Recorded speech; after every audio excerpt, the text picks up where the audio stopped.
name is Niels. Next to me I have Alan. Hello. Who is a world-renowned expert on these Datsun and Nissan cars. We are standing in front of a beautiful restored 1972, what is called European final spec car. And today we're going to look at some of the details which makes this car different and special from the rest of the S30 lineup. So Alan, would you like to point out a few details that are different compared to the others? Okay. Well, one of the first things that you notice when you look at the European final model is perhaps the front spoiler here, which you don't see on other cars. Of course, our eyes are drawn to these winkers. That's another story. We'll maybe get to that later. But this car is actually has an aero package which was quite effective and was developed in Europe on European roads, which is quite extraordinary when you think about it. A team from Nissan tested cars with spoilers and without spoilers on European roads at high speeds and came to some conclusions which they executed on the car. And that was in conjunction with suspension changes which also suited the high-speed European roads. And very effective.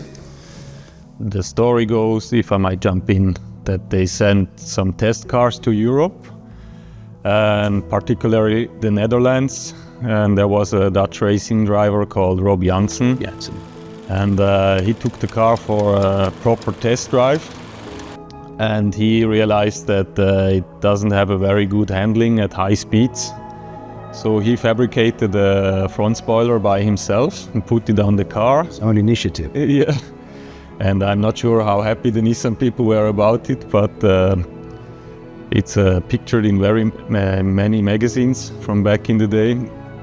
And he sent a report back to Nissan Japan and told them this car needs a front spoiler, it needs improved suspension. An unsolicited report. Exactly. They didn't ask for it, but he gave it to them nonetheless.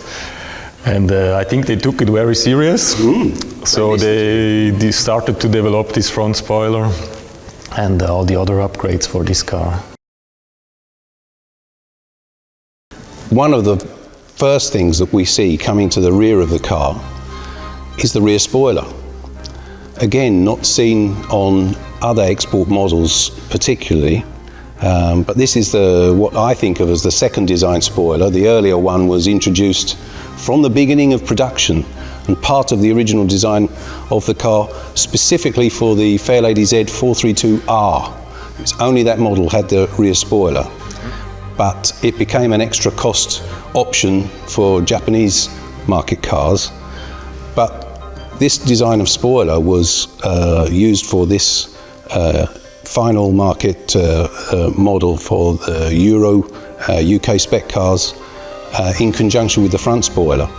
And it's quite distinctive. It's made from ABS, I think, and attached to the tailgate, and with the emblems not on the tailgate but on the spoiler, and quite effective, I believe, and makes a difference.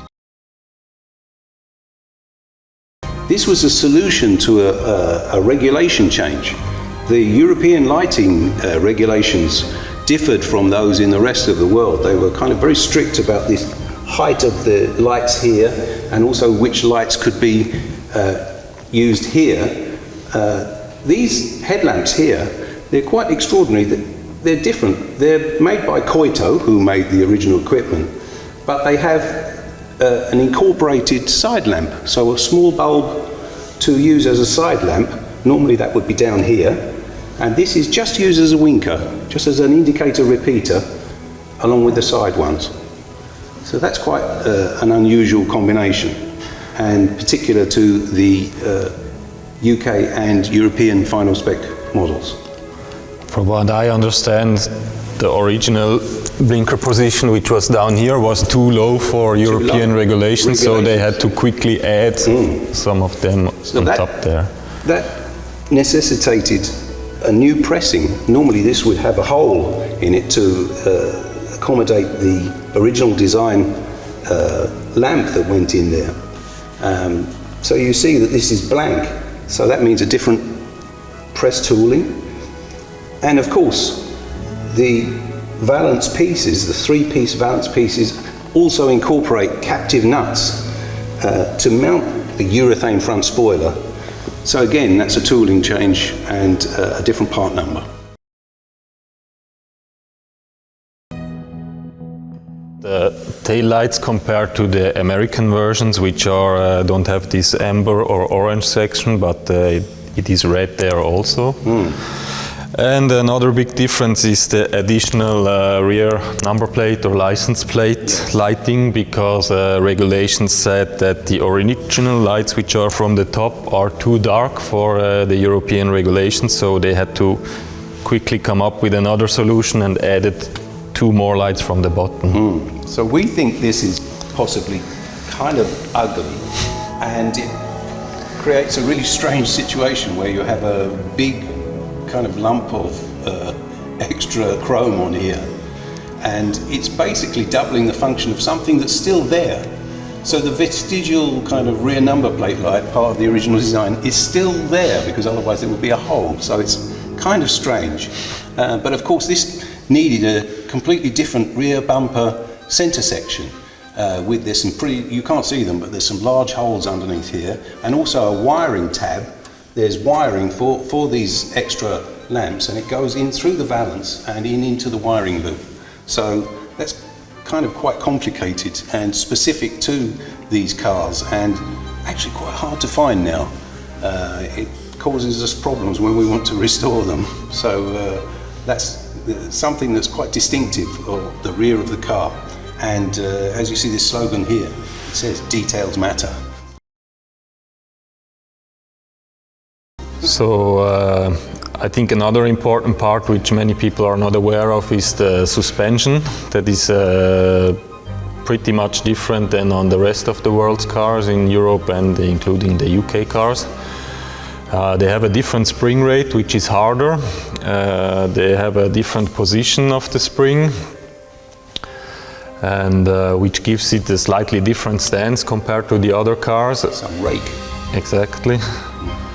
And there are also some other differences, which maybe Ellen you can point out. Well, the main one is, apart from the spring rate and the damper change and the ride height giving some rake, is that these have a rear anti-roll bar in conjunction with a bigger, fatter front anti-roll bar. The other export cars didn't have a rear anti-roll bar, even though it was part of the original design. So as part of this UK and Euro package, the final package, they added a rear anti-roll bar, which is actually quite thick and transforms the handling of the car. It sounds like a small thing, but actually it radically changes the feeling of the dynamics of driving the car. It really is very effective in conjunction with the aero changes.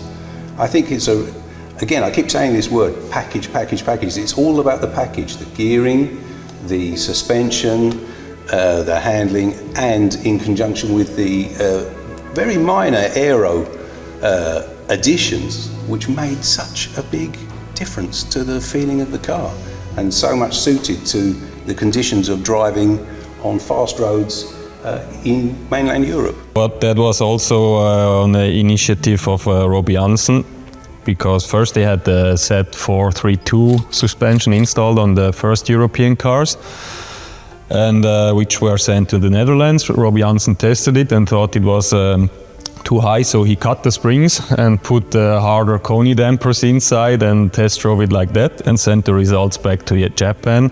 So they refined it again later, and it's almost impossible to see the slight difference in the height when you compare it, but from riding and handling it's something different. So dynamically this made a completely different car in feeling to drive. I think with the aero package, it's all about the package of the gearing, the suspension, the aero. everything is all suited to this result of the final Euro spec cars, including the UK market cars. It makes them behave in a different way completely. This car incorporates a rear anti-roll bar, which you didn't see on other export models at the time, and the aero package worked in conjunction with the suspension. And of course these cars had a 5-speed transmission, 3.9 ratio diff, which was gave a really nice balance of possibility of driving in winding roads, but also on high-speed highway use. And that's what this car is all about. It's all about the package, the gearing, the suspension, the aero, all working together.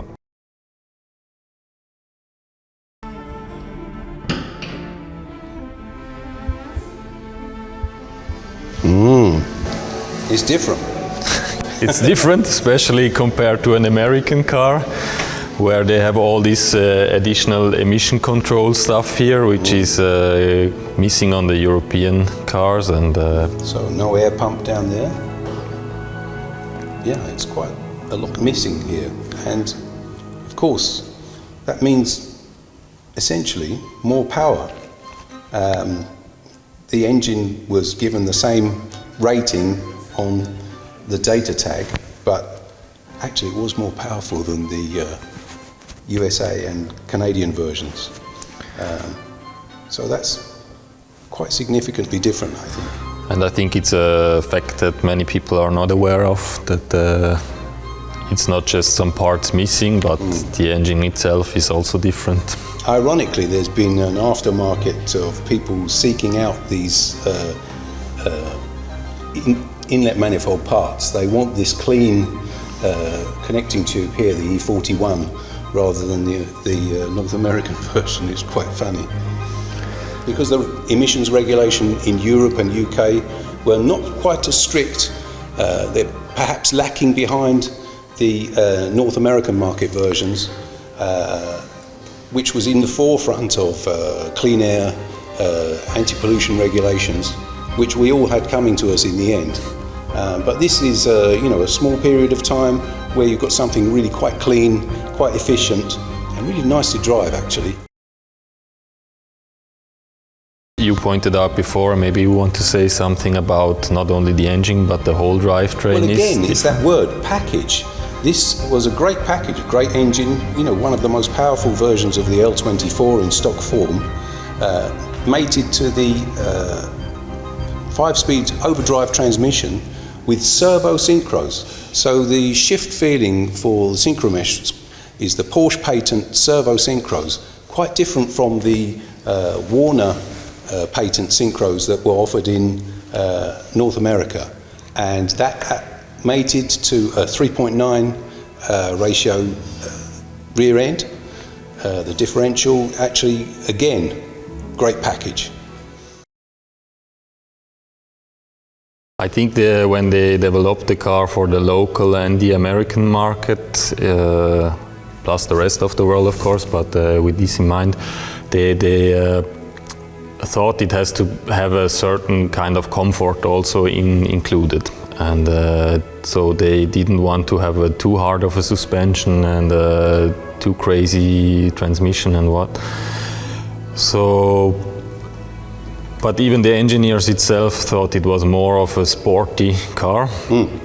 And the Japanese thought if they want to bring this car 1 year later to the European market, they have to compete with the true sports car like the Porsche 911, the Jaguars and the other cars of the time. On their home ground. Exactly, so they wanted to ensure that it is really can compete with the local sports car. And that's the reason why they improved, if you ask me, so many areas of the car and what makes it so special. And the fact that many people do not know all these changes and differences makes it a bit of an underrated car, and I hope this story can change it a bit. Yeah, we have a nice expression in English, which I think is from boxing.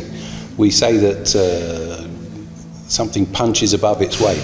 Now, I think this car, the European package, it really does punch above its weight.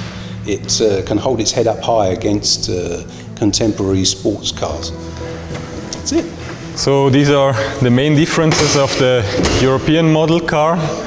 Thank you, Alan, and thanks for watching.